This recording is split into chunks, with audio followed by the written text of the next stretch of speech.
Salut à tous, ravi de vous retrouver sur Direct Course. L'hippodrome de Cagnes-sur-Mer propose en ce mercredi 23 décembre le deuxième quintet de son meeting hivernal. Il s'agira du Prix de Londres, une épreuve réservée sur les haies à des chevaux de 4 ans. J'ai fait de mon favori numéro 9, Flight the Hero, un cheval estimé par Serge Fourchet, qui débute ici dans les handicaps avec de sérieuses prétentions. Le cheval n'a pas été épargné par les ennuis de santé.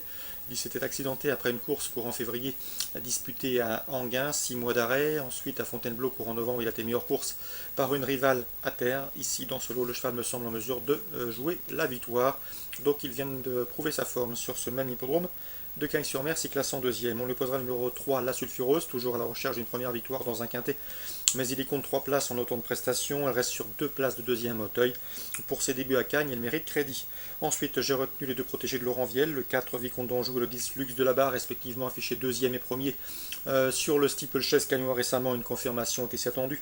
Le 16 Victor Arbor, qui a rapidement compris ce qu'on attendait de lui sur les obstacles. Il compte 3 podiums en autant de sorties sur les obstacles, présentés par Yannick Fartiguet, on en est en pleine forme, et il reste son lauréat sur ce parcours. Il peut parfaitement damer le pion précédent cité. Pour les places, on retiendra le numéro 11, Dr Vigous, qui avait signé 2 succès à pareille époque l'an dernier sur cette piste cagnoise. Il faudra s'en souvenir à l'heure du choix. Le numéro 1, Fiestine, qui a été jugé digne de courir le prix Ferdinand Dufort, un groupe 1 face au meilleur de sa promotion sur le steeple au premier semestre. C'est vrai qu'elle doit rendre du poids à ses rivaux du jour, mais elle a parfaitement les moyens de conserver un bel accessite. Je retiendrai également le numéro 5, Jazz Poem, qui vaut mieux que ne l'indique ses derniers classements. Il n'a jamais terminé plus loin que 3e en 3 courses courues à Cagnes et sur les haies cagnoises. Là aussi, un paramètre à prendre en ligne de compte à l'heure du choix. Résumé chiffré, le 9 Fly Zero, le 3 La Sulfureuse, le 4 Vicomte d'Anjou, le 10 Luxe de la Barre, le 16 Victor Arbor, devant le 11 Dr Vigous, le 1 Fiestine et le 5 Jazz Poem. Concernant les infos, on va aller sur la Réunion 2 à Pau. À Pau, Réunion 2 avec le 107 Hugo Onwood qui collectionne les bons résultats depuis plusieurs semaines. Il trouve l'occasion de signer une 4e victoire consécutive, la 3e sous la selle. C'est un cheval qui se plaît, corde à droite et qui est au mieux, et devrait pouvoir s'imposer si tout se passe bien. Le 107 Hugo Onwood, je poserai le 112 Style Chouan, lauréat de sa dernière prestation trop montée, 107-112. Dans la suivante, attention, 214 Choose Me qui effectue certes une rentrée, mais le cheval compte déjà 3 victoires en 5 courses courues. Thierry de Valdestin se déplace pour le piloter. C'est un cheval qui me semble en mesure ici de soigner ses stats. Il est à mon avis en retard de gain. 214 Choose Me.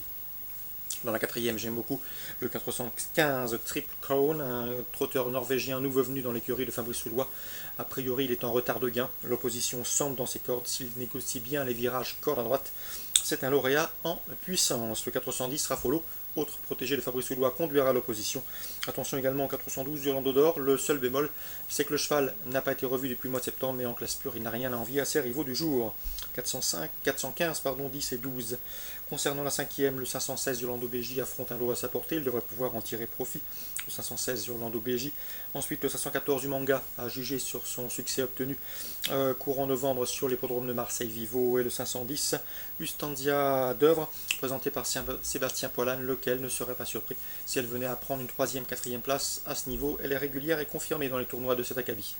Course ciblée pour Bordeaux Réunion 2, première 7 et 12, deuxième 214, quatrième 15, 10, 12, cinquième 16, 14 et 10. Enfin, concernant Cabourg en Réunion 3, dans la première, le 114 Violette sera l'attraction. Le cheval reste sur 10 succès consécutifs, tous obtenus corde à droite. Il sera déféré une nouvelle fois des 4 pieds. Il a terminé deuxième sur ce tracé l'hiver dernier. Bref, vous l'aurez compris, rien ne s'oppose à une confirmation. Sachez que j'ai pu m'entretenir également avec Aurélien David qui présente dans cette course le 106 Vivario de Bellay.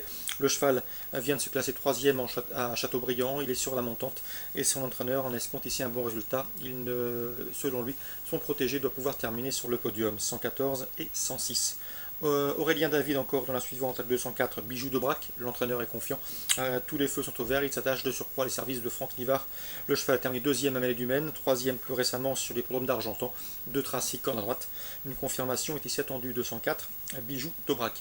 L'opposition, pourquoi pas le 207 Bandit du Dôme, qui reste sur 2 podiums, et le 211 Baccarat du Dollar, lui aussi régulier en forme, il reste sur 3 podiums, 204, 207 et 211. Je termine avec la 3e, avec le 313 Colt des Essarts, qui à mon avis n'a pas les gains en rapport avec son potentiel. C'est un cheval estimé, certes il vient de se montrer fautif à Vincennes, mais auparavant il s'était fait remarquer, il a déjà gagné corde à droite, mieux vaut donc lui accorder crédit à l'heure du choix. On résume tout ça pour Cabourg Réunion 3, La première, le 14 et le 6, la deuxième, le 4, le 7 et le 11, et la troisième, le 313. Excellent jeu à tous, bonne journée, et à demain.